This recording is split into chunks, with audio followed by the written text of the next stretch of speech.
So this is a 2019 US Open problem 2, milk factory.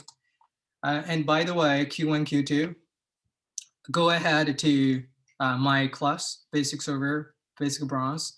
And we talk about the graph in terms of undirected and especially for server class, advanced server class, we talk about the graph, directed, undirected, with cycle, without cycle, and also the flat fill. So making sure you guys are solid with the component levels. Now, looking for these questions. And like I said, it's important for people to read the questions clearly before you join the sessions. The milk business is booming. FJ's milk processing factory consists of N processing stations, which is 1 to N. So here, 100 is the maximum for N. And N minus 1 walkways that connecting some pair of station. So walkways are expensive, so FJ has elected to use the minimum number of walkways so that one can eventually reach any station starting from any other station. All right, to try and improve efficiency, FJ installs a convector belt in each of its walkway. Unfortunately, he realized too late that each belt only moves one way. It's supposed to two-way, right? If you connect I and J, you can go from I to J, you can go back, but somehow this is one direction. So now travel along each walkway is only possible in a single direction. Now, it is no longer the case that one can travel from any station to any other station. So it's not guaranteed anymore. However, FJ thinks that all may not be lost as long as there's at least one station I, such that one can eventually travel to station I from every other station. Note that traveling to station I from another arbitrary station J may involve traveling through intermediate stations between I and J, of course, right? You can use the route, and starting from station I, you can land at station J. Please help FJ figure out if such station I exists. So this is a typical graph traversal problem. And let's take a look at this example for inputs. The first line contains the integer n, that the physical meaning you're going to have n stations, and the next n minus 1 lines represent the edges, right? The two space separated integer ai and bi, which means ai, there is a belt, there is a way. You can use that to go from ai to bi. So here, this indicates there's a belt that moves from station ai to station bi, allowing travel only in one direction, right? From ai to bi. So very clearly. Look at this sample input. It's very simple. So you see, you got 3 stations. So let's understand the use cases before we go ahead with the translation parts. So you have 3 stations. So let's put as 1, 2, and 3. So right, with what is said here.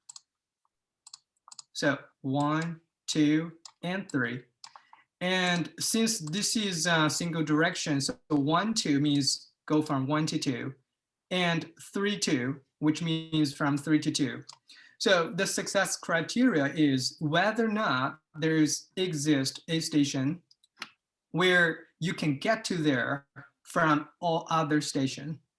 So clearly the answer is yes. Right? If you look at station 2, and you can get to station 2 from all other stations, station 1, station 3. So if it does not exist, return -1. If it does exist, return the ID of that station. Simple enough, right, folks? All right, we spent 5 minutes reading the questions. Hopefully you already did. Now let's get to the translation. So translation is what we want to translate this problem to component level, which is we practice heavily in my class. First of all, you need to justify this is a graph problem. And talking about the graph, this is not related to these questions. And especially for bronze, mostly you're going to working with undirected and without cycle. Normally, I mean, majority questions is undirected graph and without cycle. But if you look at Q3 for US Open 2019, not necessarily. You could also with the directed, right? With or without. Right? So mostly this is, less in bronze. So having a server. So for undirected without cycle, this is most in bronze. Right? So if you can recall in our sessions, my basic server bronze class, we have a lot of questions, right? Mostly is undirected. Undirected means two-way traffic. You can go from I to J, you can come back from J to I. Now, for this problem, clearly this is talking about directed graph. And what this one is you have to find a algorithm or first of all, what is the success criteria that node or that station exists? So all the other nodes can get theirs. So that's that's the translation parts. So the way to think about it, you can think about you have a lot of pipes, right? So you live in a little community. There's 10 household, right? Household 1, 2, 3, whatever, right? And they generate a lot of waste. You had to get rid of them. In order to get rid of them, you're gonna have a lot of channels. A lot of channel means from household 1, the channel to household 2. Household 2 maybe channel to wherever it is, so that it can just get rid of them. So in other words, you can have a household 3, channel to 2, and then maybe later on channel to 4. And similar for household 5 and household 6, maybe like this and like this.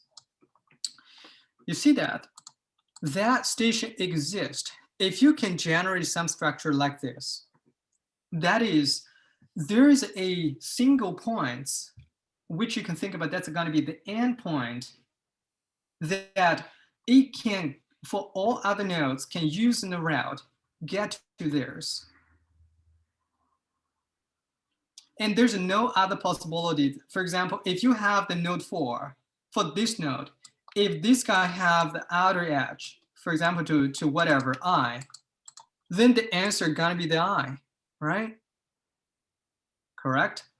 Of course, there's a situation such as, you have a household 8, maybe channel to household 9. This is also possible.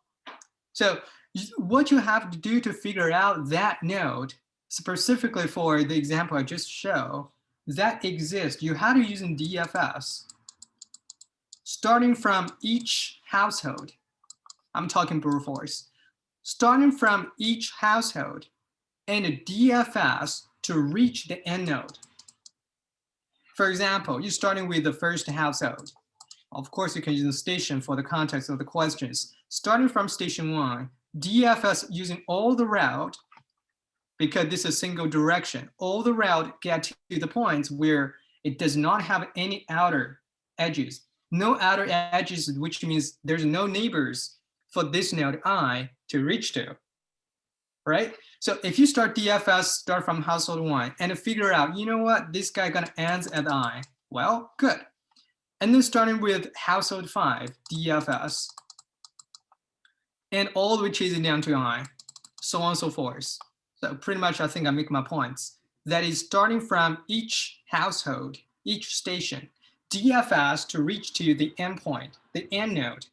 If that's a single end node for everybody, well, that is an answer. If you got different answers, well, guess what? -1 gonna be the answer to return, correct? So pretty much we did that for this translation down to component level. That's pretty simple. So what is a component level question? That is a DFS from each station, I, to reach the end station. What is definition end station? No neighbors.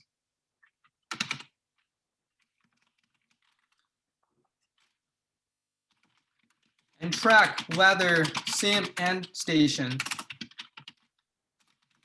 for each DFS. If yes, return end station. Else, return -1.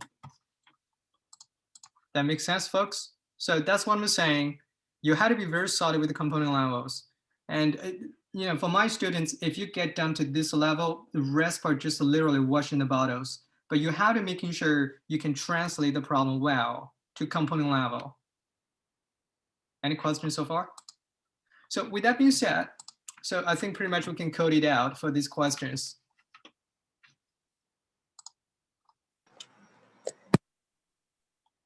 So this is a factory, milk factory. So we can use that name, factory.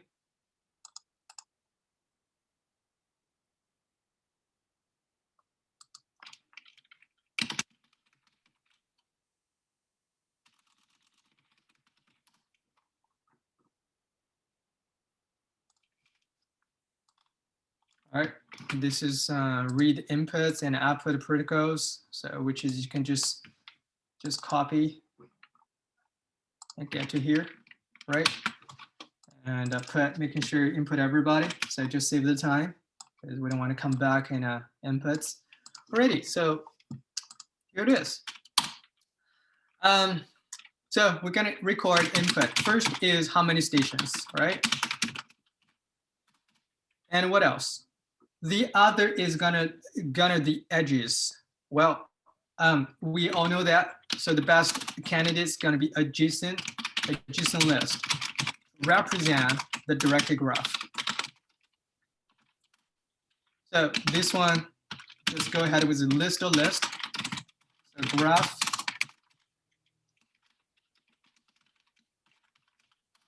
And by the way, this is a good chance for you guys to, while you interpret the code, making sure you noted down the area you're not 100% crystal clear, and then go back to the material of my class and the recap, right? That's a point of the session as a vehicle, so as also as an indicator. Okay, go back. Now you have a JSON list. Now you want to build up the buckets. The buckets, of course, want to actually using the index of I to stands for the ID of the station. That's why we're going to have an n+1 bucket. And with that, we're going to fill in.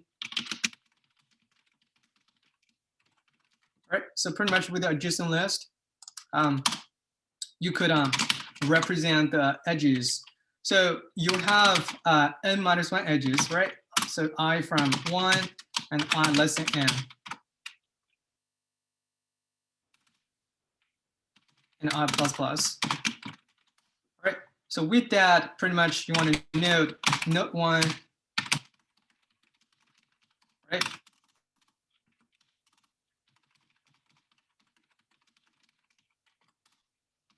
And since this is directed graph, so just one direction. So get n1 and add n2, correct? So that is, if you get to n1 and then you're going to find n2. So that's a one direction from n1 to n2. So pretty much that's it, right? So up to this level, you record the end stations and also you build up the JSON list to represent the graph. And then you can close the input file. And then let's go to the main logics as to the DFS. DFS, depth first search. Mostly we implement DFS by recursion. DFS is just searching algorithm, not necessarily you can just say, okay, DFS recursion is totally different level concepts. Recursion is implementation. You can also implement DFS by iterations, right? But mostly if you can use in call stack, why not? And especially for bronze level, you do not have much worry in terms of call stack, too many layers. You're not just gonna have the skill like that. So we're going to do recursion for DFS, but prior to that, you're going to think about any variable you had to maintain to help you to chase it down the implementation. First of all, how do you know for each DFS you can reach the same endpoints? So in other words, what data structure can help you to define all unique data in it? Well, there's a lot, right? You can literally maintain variable. Once you get a one to compare with the global one, if it is different, which you can say, you know what, is different. Or just using the hard set. You see, this set is including nodes. So the physical meaning for this endnodes is for each DFS starting from its stations, once it reaches the endpoint, just throw to this endnodes. I mean, if they are same, because this can do the duplications. And then at the end, it just check the size of this endnodes. If it's 1, well, that's an answer, right? If that's either 0 or greater than 1 for the size, which you're going to return -1. So, right, simply put. So you're going to have endpoint endnodes for deduplication and track the answers. And then what? Component level. DFS from each node reaching what? End node or end station, where the end node is no outcome edges, which is pretty much you want to capture that in your business case. What does it mean in your recursion, in your business case, in order to capture the end node so that it doesn't have any neighbors to chase it down? All right. So with that, you're going to start with each node. So you have how many nodes? You have how many stations? You have n stations. So start from there. You want to do DFS, right? DFS, you're going to go with what's going to be input parameters. First of all, you want to know where you get started. Well, I start with the node I, and you definitely want to have a map. So you're going to have your graph, your graph there. And what else? The end nodes as well, right? When you reach to theirs, you want to put it into the end nodes. But before do that, you're going to think of something else. What if in middle for this for loop, you already see the size of end nodes is greater than 1? Do you have to chase it down for the rest? I don't think so, right? So pretty much what you want to do is what? If this end nodes, the size is greater than 1, so you can just break out of this for loop because you have a 2 different end nodes. Not possible to get a single endpoint. You can just call break. Actually, you can just return -1, but this is, you have to write to the output file. So you have to break and then capture after this for loop. So other than that, go ahead with the DFS, right? Okay, so let's say DFS is the write up, and then go ahead and check in the results. So first of all, results you can claim is -1, just in case you have no answer to return. And the other one is literally checking what? Checking whether or not for your end node size. So end node size could potentially be what? If end node size equals 1, so we have answers. If the end node size equal to 0, that means what? That means no answers, right? So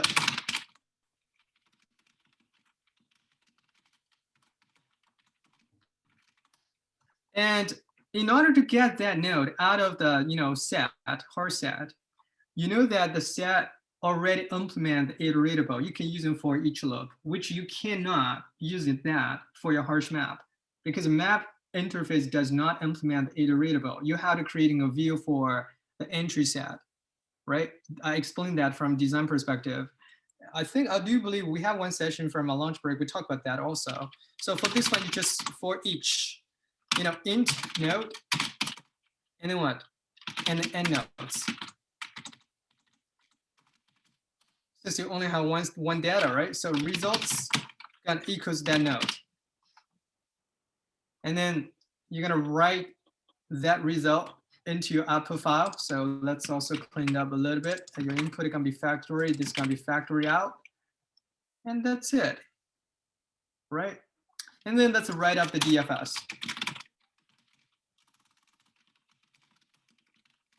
So first of all, you're gonna start with a node. That node is, let's name as a current. And also you have a graph, list. Why don't we just copy? And also you have what? You have end nodes. So here it is. There you go. All right. Now, what's base case? What gonna be the base case? Base case is pretty much you wanna capture the end nodes, right? How would you define this node is M nodes? As we just said, if this node have no outcome edges, that is the end nodes, which reflects in the adjacent list. That is, if you're tracking the neighbor starting from that end node, if the neighbor size equals 0, which means there's no neighbor, which is the what? The end node. So basically, it's to capture the end nodes, basically, right? So if the graph at current the size equals 0, well, you get one. So what you're gonna do? You're gonna have end nodes. Add what? End node currents, right? Right, and then what? And then you can return, or you does not return, doesn't matter, because if you go ahead to check in the neighbor, there's no neighbors. So here you can return, but if you do not put return, doesn't matter, because next line, you're gonna go ahead by checking the neighbors from that nodes, which is gonna have a for each loop for each neighbor. So if that's not end node, you're gonna chase it down. Well, chase it down by checking the neighbors. So neighbors graph, and you're gonna get currents. And then what? And just call itself and start with the neighbors and based on the graph, and also put end nodes. So the physical meaning of what this method header is starting at a given node and with this given graph, and also so far tracked end nodes. So please capture the end nodes. That's it, right? So it perfectly can call itself for the smaller problem starting from the neighbor nodes. And also clearly for this question, it has no cycles, right? If it has a cycle, you're gonna have some deduplications. Other than that, very simply, we disregard that, all right? You can get a hint from the questions. This does not have cycle. Okay, so let's quickly read the go through the codes before we submit it. So what I'm showing you here is just a very basic brute force for bronze level. You have n where it's n stations, and then you're gonna have a JSON list to capture the n-1 edges, which is one-way direction, and after that, we declare a end nodes, the physical meaning to capture all unique end nodes. While you do DFS starting from each node, reaching the end nodes, you're gonna throw into the end nodes. And then you really get started starting from each node, right? And we have, if we see the end node size is already greater than 1, so you know what, doesn't bother, right? And you're gonna call break. If it's still equals 1 or 0, you're gonna continue DFS, and it goes starting with the current nodes and using graph, and given the end nodes, you're gonna chase it down. And after that, post processing, is checking the size, right? Literally, if the end node size equals 1, you got the answers and put into results, and print it out, which is pretty much routine stuff. And then DFS, your helper functions here. Again, your base case is to capture the end nodes, right? So if your currents, its neighbor literally have no neighbors, reflects into the size equals 0 in that inner list, and then you're gonna put that current into your end nodes and return. Seriously, this return you put or not put doesn't make any matter. It doesn't matter, right? If this already reached the end nodes, they literally will not run this because you don't have neighbors. And if this is not end nodes, you're gonna DFS, right? Call itself, and it's starting from neighbors, and then chase it down again. That's it. So simply put, what gonna be the time complexity for this one? Let's say you have V nodes plus edges. What about this one? So look at here. You starting from each node. This is already V. And you starting from each node, you're gonna do what? You're gonna traverse. So potentially the worst case, folks, you're gonna go through each node again. So roughly this one, let's say V². People agree with that? Right? However, if you look at the questions here, I think specified that the maximum of the n is 100. That's why this is bronze questions. It's just small. You don't care. 10 to the power 4, still, it definitely can handle. So with that, let's try it.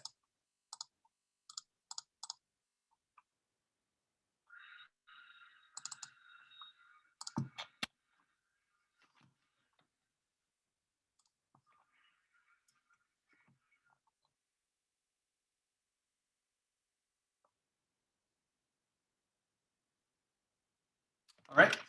So not surprisingly, so we have this performance. So let me copy this folks down to yours. All right. So method 1 is a DFS from each node and collect the n nodes you can reach to. So we just talked about the time is O of V squared. So V stands for the numbers of nodes, vertices. So you see that if it is not easy to see, let me go back. So pretty much, very consistent around let's say the worst is about from 200 to 250 milliseconds, right? Fairly that. So in terms of absolute time, 200 to 250 milliseconds. Now, for silver people, think about it. Do you think this is a good or optimized solution? Let's say n's now is 10 to the power 5. If n's 10 to the power 5, if you put v square, a square on that, you never can pass the all use cases for sure, right? So how are you going to optimize it? So to optimize this, you're going to go back to what I'm drawing here, right? Let me give a very extreme situations. So, this is a station, looks like 1, 2, 3, 4. All right. Let's say you do DFS. Sorry, let me change a little bit. Come on. Let me do this. So this is 1, this is 2, right? So when you write this a for loop, you're starting with the first node, which is 1, right? So you're going to do DFS, start from here. So along the traffic, you're going to reach to 2, correct? And then you're going to go to 2, 2 is going to reach it itself, it's still going to 2. And then DFS from node 3, you're going to go to 1, you're going to go to 2, it's still going to be 2. And then lastly, you're going to go to 4, DFS. Starting from 4 and all the way down, you're going to reach the 2, right? That's our algorithm. Clearly, this is V square. Now, where is it redundant? So clearly, we see that if you already visit from 1 and reach to the node, and then you're starting from node 3, when you reach to node 1, you literally have to stop because you know the destination for node 1 gonna get to 2, isn't it? So you don't have to reach to 1 and continue.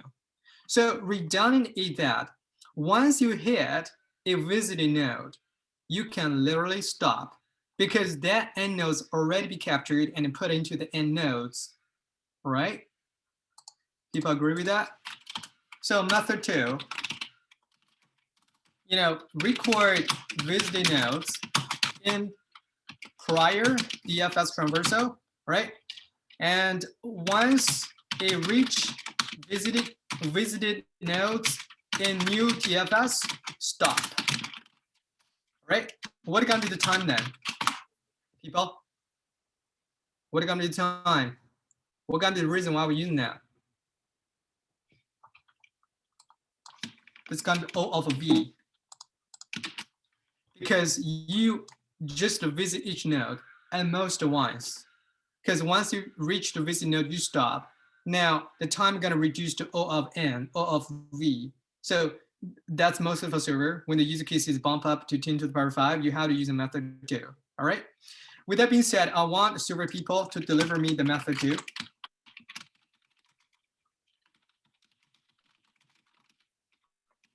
And for method 1, so for bronze people, using this question as sounding board, and I do want people to go back to my chapters. We have 2 chapters for bronze class talking about the DFS versus graph. So making sure review about the all component level questions and also very basic in-term graph what is the freedom, what is the edges, what is node, how to represent graph, and things like that. Graph is a frequent topic for server. Just literally, you're gonna have at least one question for every sessions. But for bronze, not necessarily, but still can show up. So that's why it still should in your plate to handle that. Alrighty, so that will be our topic 6, which is graph. Before I let you guys go, any questions?